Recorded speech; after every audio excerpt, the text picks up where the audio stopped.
Assalamualaikum warahmatullahi wabarakatuh. Alhamdulillahilladzi zayyana al-anbiya bi Muhammadin sallallahu alaihi wasallam wa zayyana al-masajid bi Ka'batil Mukarramah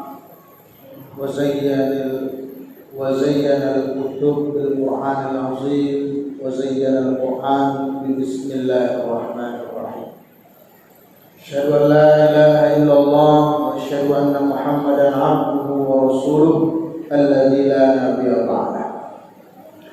Wabadu jamaah salat zuhur yang saya muliakan, semoga kita semua dimuliakan oleh Allah Subhanahu wa Ta'ala. Bersyukur kita kepada Allah dengan mengucapkan hamdalah, alhamdulillahirabbil alamin. Berselawat kepada Rasul junjungan mulia Nabi besar Muhammad sallallahu alaihi wasallam. Allahumma shalli ala Muhammad wa ala ali Muhammad. Bapak Ibu jemaah salat zuhur yang saya muliakan,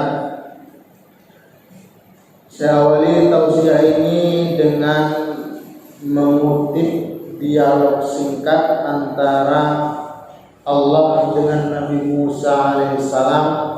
Dialog ini ada dalam kitab Mukasyfatul Qulub lil Ghazali, karangan Imam Al-Ghazali.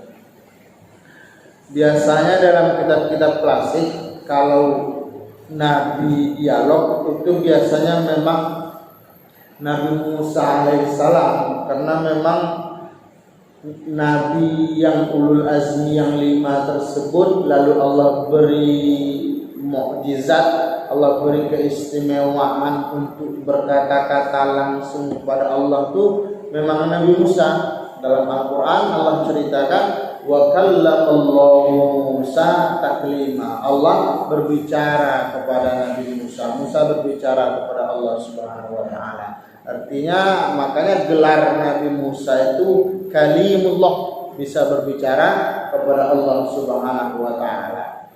Nabi Musa alaihissalam mengatakan, ya Allah, aku sudah banyak mengerjakan perintahmu. Hidupku ini kuabdikan untukmu. Apa yang menjadi perintahmu aku kerjakan, apa yang menjadi laranganmu aku tinggalkan. Semua kulakukan ini Allah hanya mencari ridhomu, hanya ikhlas untukmu. Dari sekian banyak amal ibadah yang sudah kulakukan itu ya Allah, mana ibadahku yang paling engkau sukai? Kita Bapak Ibu sekalian, andai bisa bertanya, kita juga akan bertanya, ya Allah, mana ibadahku yang paling engkau sukai? Agar kukerjakan terus, agar kita menjadi orang yang disukai, dicintai oleh Allah Subhanahu wa Ta'ala. Apakah lalu Nabi Musa menambahkan lagi, dari sekian ibadah yang kulakukan yang paling engkau cintai yang mana ya Allah? Apakah sholatku ya Allah? Kata Nabi Musa. Allah katakan, bukan sholatmu wahai Musa, karena sholatmu itu hanya untuk dirimu sendiri. Dengan engkau sholat, engkau tercegah dari perbuatan keji dan mungkar. Innas sholata tanha 'anil fahsya'i wal munkar. Lalu Nabi Musa bertanya lagi, apakah zikirku ya Allah? Tidak Musa, bukan Musa. Zikirmu lagi-lagi untukmu. Bukankah dengan engkau berzikir hatimu menjadi tenang?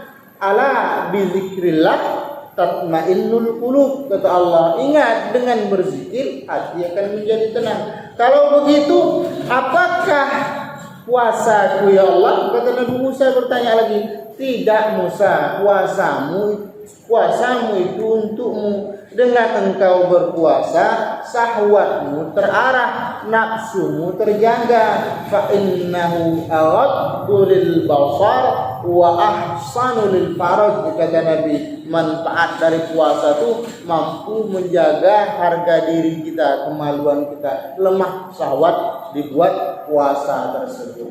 Kalau begitu ya Allah, mana ibadahku yang paling engkau cintai, yang paling engkau sukai? Apa kata Allah Subhanahu wa taala? Tatkala engkau membahagiakan orang yang sedang kesusahan dengan sedekahmu, saat itu aku ada di sampingnya. Ternyata Bapak Ibu sekalian, ibadah yang istimewa dalam pandangan Allah dan disukai, dicintai Allah adalah ibadah yang erat kaitannya dengan manusia. Artinya apa? Bukan hubungan kepada Allah saja, tapi dia hubungan terjaga kepada Allah sekaligus hubungannya terjaga kepada sesama manusia. Ternyata apa yang diterapkan lewat Al-Quran itu benar. Al-Quran mengatakan duribat alaihimul dhillah aynama suqifu illa bihablim minallah wa hablim minan nas. Ditimpakan kepadamu kehinaan dimanapun engkau tinggal, kemanapun engkau pergi, kata Allah, kecuali engkau menjaga dua hubungan, hablum minallah dan hablum minan nas, vertikal kepada Allah dan horizontal kepada sesama manusia. Itu dinyatakan lewat Al-Quran bahwa ternyata ibadah yang istimewa, dicintai, lagi-lagi memang disukai oleh Allah adalah ibadah yang ada manfaatnya untuk orang lain. Kalau kita teliti satu demi satu ayat Al-Quran itu memang luar biasa, Pak. Ketika kita buka Al-Baqarah ayat 1 sampai ayat 5, takwa itu sholat. Orang yang sholat berarti dia bertakwa. Kita buka Al-Baqarah ayat 183, takwa itu puasa. Siapa yang berpuasa, dia bertakwa. Ini kan hubungan kepada Allah. Tetapi ketika kita buka surah Ali Imran, Bapak saja yang buka nanti, ayat 133, 134, takwa di situ bukan lagi sholat. Takwa di situ bukan lagi puasa, tapi takwa di situ adalah alladzina yunfiquna fis-sarra'i wad-dharra, orang yang menginfakkan hartanya ke jalan Allah, ikhlas karena Allah, baik waktu lapang ataupun waktu sempit. Maka benarlah kisah menarik antara Nabi Musa dengan Allah Subhanahu wa taala. Dialog singkat penuh makna. Benar yang disampaikan Nabi, khairun nas anfa'uhum linnas. Sebaik-baik manusia adalah manusia yang memberi manfaat untuk orang lain. Jadilah kita orang yang bermanfaat untuk orang lain. Minimal orang-orang terdekat dalam hidup kita, anak kita, istri, suami, keluarga, jiran tetangga, orang-orang terdekat dalam hidup kita. Kalau kita tak bisa memberi manfaat untuk orang lain, orang banyak. Kemudian ada hikmah dari dialog singkat ini, Bapak Ibu sekalian. Di sini salah satu keistimewaan dan kelebihan daripada sedekah. Dalam kondisi serba tak jelas, ini kondisi kita nih semrawut. Yakin bapak-bapak corona ini selesai 2021? Kalau tak kita yang menyelesaikan corona ini tak selesai. Tak selesai. Batal haji gara-gara corona, batal umroh gara-gara corona, libur bekerja, sekolah dari rumah, kerja dari rumah gara-gara corona. Tapi pilkada tak batal. Siapa di balik pilkada ini? Kita tak tahu. Jangan berkumpul di tengah keramaian, jangan buat keramaian. Pilkada tuh buat keramaian juga, kan mengumpulkan orang, cari suara, mengemis belas kasihan orang lain, rakyat. Udah duduk baru ditinggalkan, kan gitu kan? Jadi itu kan mengumpulkan orang juga. Itu tak. Jadi pesan saya kepada kita semua, Bapak Ibu sekalian, apapun terjadi jangan tinggalkan masjid. Tidak selesai dah. Ya, kalau harus pakai masker, pakailah masker. Kalau harus berjarak, berjaraklah. Tapi apapun kondisinya, rumah Allah ini jangan ditinggalkan. Itu aja pesannya, tak banyak-banyak. Kemudian berkaitan dengan sedekah karena kondisi serba tak jelas ini, maka kata Nabi, dua pesan Nabi dalam hadis yang singkat, innas shadaqata latadfa'u sab'ina baban minal bala, kata Nabi. Sesungguhnya sedekah itu mampu menolak 70 pintu bala.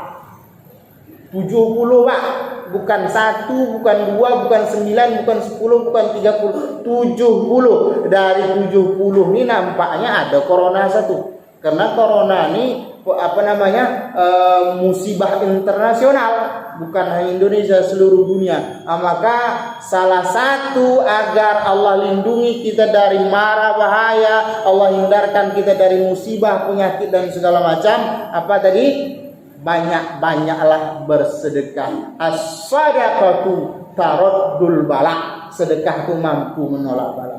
Satu. Yang kedua, kalau ada yang sakit keluarga kita, pesan Nabi ini didengar betul, Pak. Nabi itu tak mungkin bohong. Nabi itu tidak mungkin berdusta. Mustahil Nabi itu berdusta. Allah tak mungkin bohong. Nabi kita, Nabi Muhammad, tak mungkin berdusta. Kalau presiden masih potensi berdusta, wakil rakyat, anggota DPR, siapapun manusia selain Nabi itu potensi untuk berbohong. Nabi katakan, dawu mardokum bis sadaqah, obati sakitmu dengan sedekah. Jadi kalau ada meriang-meriang, agak kurang enak badan, cobalah bersedekah. Dan waktu yang paling baik dalam bersedekah itu subuh.